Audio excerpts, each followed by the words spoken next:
York's IPO is just one example on the New York Stock Exchange focus on the space industry. The third edition of NYSE's Space Summit is set to take place on February 23rd, bringing together leading pioneers, executives, industry partners, and investors. Arkaea Media Group, in collaboration with the NYSE, recently published the first edition of its Space and Defense Market Update, providing an overview of the key trends shaping the sector. Check it out.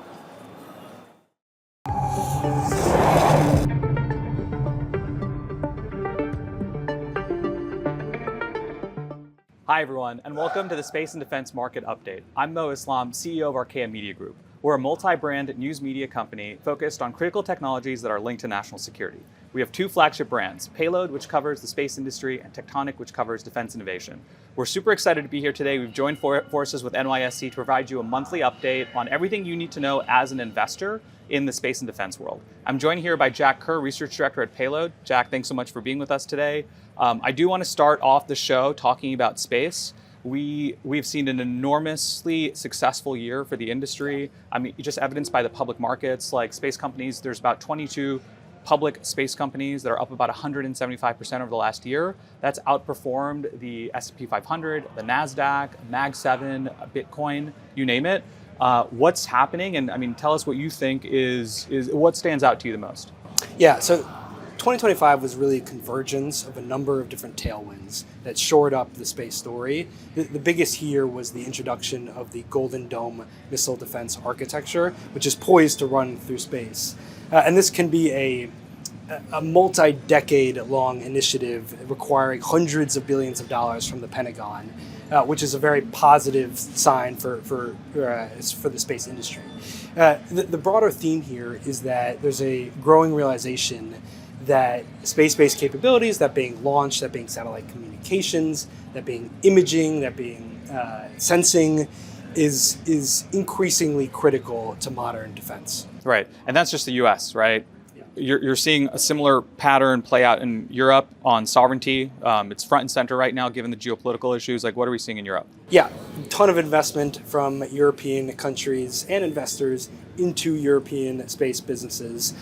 We saw at the beginning of the year with the introduction of Golden Dome, but we saw a bunch of skirmishes, a lot of geopolitical tension. There was the Zelensky-Trump dust-up. There was Trump putting pressure on European leaders to increase their defense spending, and European countries have come to realize that they can't and shouldn't just rely on the U.S. for access to space. So that means more dollars into space businesses, euros actually, into space businesses. That means more activity in space. That means funding for innovation, which is critical for that region. And I want to go back to the U.S. government, because I think it's an important topic to talk about Jared Isaacman, who is the new NASA administrator.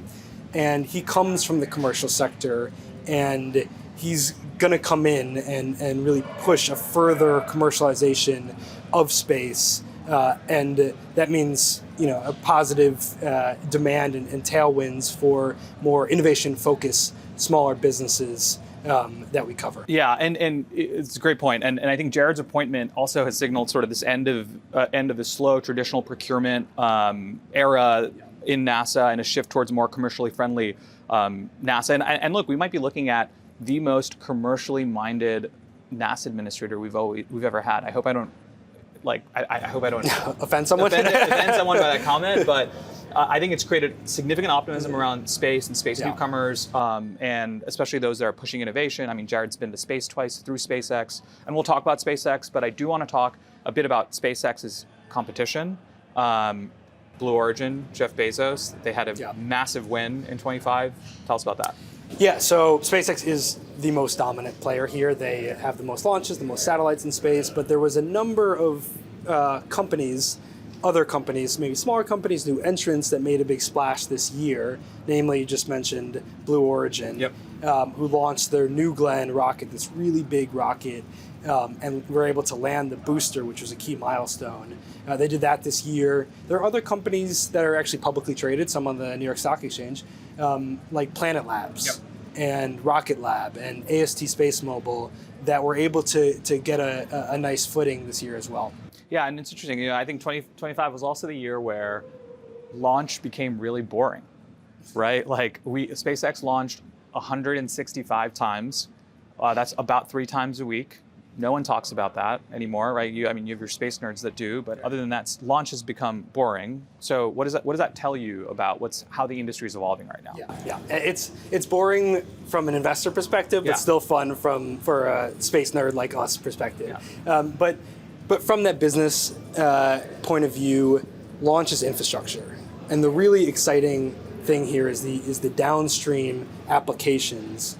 Namely, and the biggest one, namely Starlink, which is SpaceX's satellite constellation that is beaming down internet from space. So that network has grown tremendously over the last couple of years. Last year, it doubled its customer base to now around 9 million users, and continues to outperform everybody's expectation about how big this market is, particularly on the consumer side. Right. Used to just be a satellite communication, used to be more of a government and enterprise business, but now it's folks like me and you who just need internet and are connecting with Starlink. Right, and we have to talk about the IPO.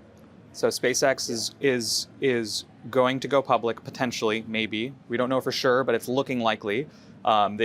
We've seen numbers quoted, $1.5 trillion valuation.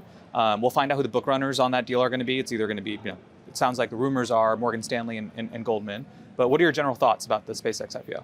Yeah, that's a big number, 1.5 trillion. This is going to be the biggest IPO ever. I mean, there's both in terms of raise and also in terms of just eyeballs on this thing. Yeah. This is you're combining the fascination of space with an Elon Musk company that is doing very well.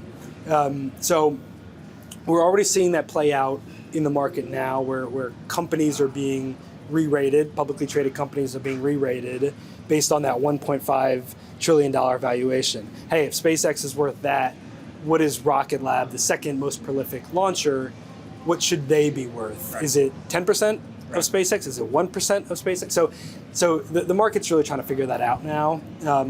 And also the interesting thing about this IPO is it took us by surprise, and it kind of came out of left field. Right.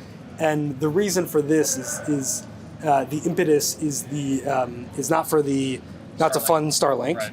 It's for a new concept, data centers in space. It's all about data centers. Right. Everything is data centers. So SpaceX is clearly very excited about this. They want to raise maybe around $30 billion to fund that, maybe fund some other things.